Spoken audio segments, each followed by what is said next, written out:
dito sa Antipolo para dito sila mag-ensayo.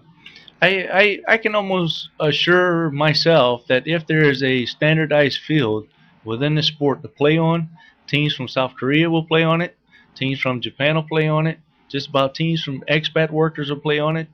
So the question in my mind is, it's not the doubt of who will play there. The question will be how many teams or what will it take to build a standard national field for the rest of the country to learn from. So, kung gagawa ang Antipolo ng field na ganito, you are confident na there will be teams coming from not only different countries, but sabi mo nga, expat community who will play in the field, pay the rental, so that, kumbaga, kikita ang siyudad ng Antipolo just by having this field. Pretty much, because as I travel the country and I look around, there is no standardized fields. There's only one, which is in Marikina. But if you look at it, they also use it for softball. You look at the one in Pasig, it's mainly for softball. So the question is, even in those both locations, the only one that really involves the cost for the community is Pasig. The community, they don't really want to go there and watch it because of the cost to get in. So the next question is, what about Marikina? Okay, in Marikina, it's in an area that mainly accommodates softball players. So if you have softball players there and you're dealing with the public, how can on the baseball side develop if it's not a standardized field for baseball standards? So really in the country, there is no standardized baseball fields here because really in baseball at every level, there's a mound. Yes. Every field here, there is none. Softball nga. Softball only. Oo. Diba?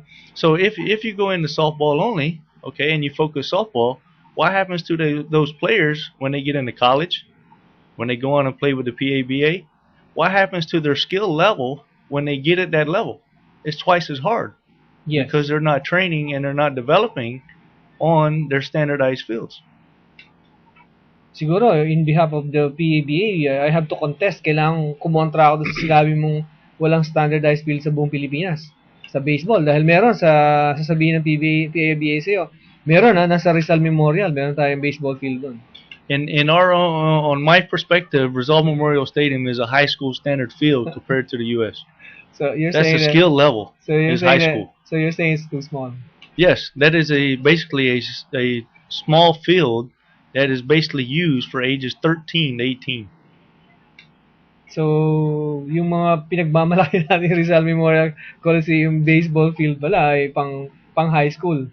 Yeah, because think of it. If that was a standard international standardized field for ages 18 and above, Yes. and the country was producing good, solid, sound, quality players and athletes within that sport, I am sure Japan Professional League would go here scouting. Yes. South Korea Professional Scouting would go here. The Australian club would go here scouting. Now in China, they're building their baseball program, so I'm sure in time they would also have scouts coming here. So the long-term perspective is if you have a standard field for that age professionally, how can you expect to be competitive internationally? And yet, kanina pinag-uusapan natin, David, while basketball ay napaka-popular, wala namang produkto na Pilipino na nakapaglaro sa NBA. Pero pinag-usapan natin kanina, meron ng produkto ng Pilipino na nakapaglaro sa Major League Baseball. Yes, actually, in history, there are two full-blooded Filipinos that made it to the professional. Full-blooded, yes, full-blooded. Oh. Both of those came from.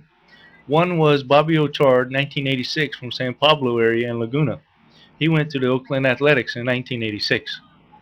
The other full-blooded Filipino, if I'm not mistaken, he was born here in Manila. Yes. And when in his time, that was when baseball was basically the number one sport in the country during that time. But over the years, the last Phil Am player to come out of here was Chris Aguilar. He went to the Florida Marlins in 2006. Well, now he plays with the Arizona Diamondbacks. But bakit kaya, David, na from, sabi mo nga, di ba, 1936, baseball was the most popular sport in the country. And alam ko kung gaano popular yun because my dad and my grandfather both played baseball, and they would regale me with stories. Kukwentuhan nila ako kung gaano kapopular ang baseball, hindi lamang sa sa Manila kundi sa mga probinsya. Talagang napaka-popular daw talaga ng baseball at saka softball. Bakit kaya? Anong nangyari in those intervening years from 1936?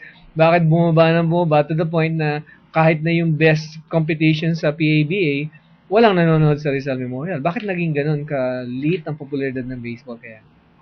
I think the main thing is on the basketball side is because you have basically the NBA in the States is basically their biggest supporter within that sport here. Hmm. Because I believe it's like with anything, if you don't have on the professional side in any sport supporting it or trying to grow it or whatever the case may be, Oo. then of course one or the other will be more popular than the other one.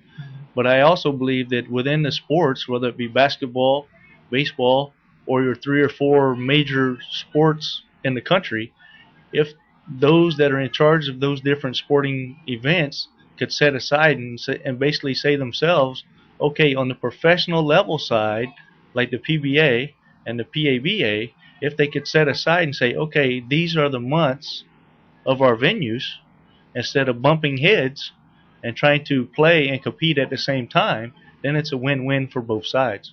One side doesn't get favoritism over the other.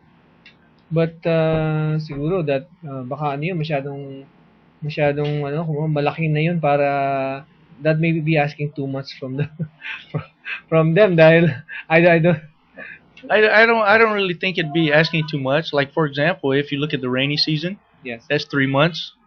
Like now, it's rainy season. It's very hard to play on wet fields when you really already don't have any. Yeah. So then, if you go toward the end, toward March, April, it's raining again. So if you have a 3 year or 3 month gap in between, then basically you're not cutting one or the other. And it's or if you do overlap, you're only overlapping like a month at a time. You're not overlapping like the whole year. But yun nga, I have to disagree with you, David, because for example, like a league like the Philippine Basketball Association, the PBA, they basically they want to be on TV, on the newspapers for the 12 months in a year. So if you see how they drew out their calendar of activities, they're the most popular sport, basketball. They're not afraid of anybody. So basically, yung calendar nila kinakain na isang buong taon. Right. So what does that say about that sport itself? So I It's think, basically self greed, yeah, selfishness. It's not a share for the country itself as a whole. and you can see nga na diminishing returns di ba? Hindi na kamukha nung dati, ganun siya kapopular na kumbaga pervasive dati na and coincidentally they had a shorter season then nung ganun kapopular ang PBA. Right. So I mean, it's just like with the new arena that they're building there in Moa. Yeah. Look at the future of what's going to happen when they finish that. Chances are, I mean, who's to say? We don't know the future, but chances are, who knows? There may be an NBA team that'll actually play or train there against the local best team here. Yeah. So the future is unlimited. But if you are self-greed and only thinking of one sport only, what happens to all the other sports that are out there? So if you don't have a big contributor or a big financial budget person for it, it won't be successful. But David, going back to that point, hindi ba parang free market, dapat free market, kumbaga bakit ko akong PBA, why should I worry about you growing your sport? You worry about you growing your sport. So kaya lang nga, siguro ang kapalit naman to, on the other side of the coin, the PBA has grown so big that they basically trample all other sports. Their market is so big because why? They get the most marketing. It's like with any business or any new organization or anything. It all boils down to marketing. If you have your expenditure on a high market exposure, then of course over time it's going to get the most popularity. So it basically all boils down to marketing. So ganun ka-importante ang marketing. Parang babalik tayo, pupunta tayo din sa isang lugar sa Pilipinas, sa isang probinsya. Are you familiar with Camsur? Camarines Sur is basically is a Camsur Water Sports Complex. They have a man-made lake there. They have the wakeboard there, and it's that's it. But because they market it so well. Merong silang events, international events, dire-diretso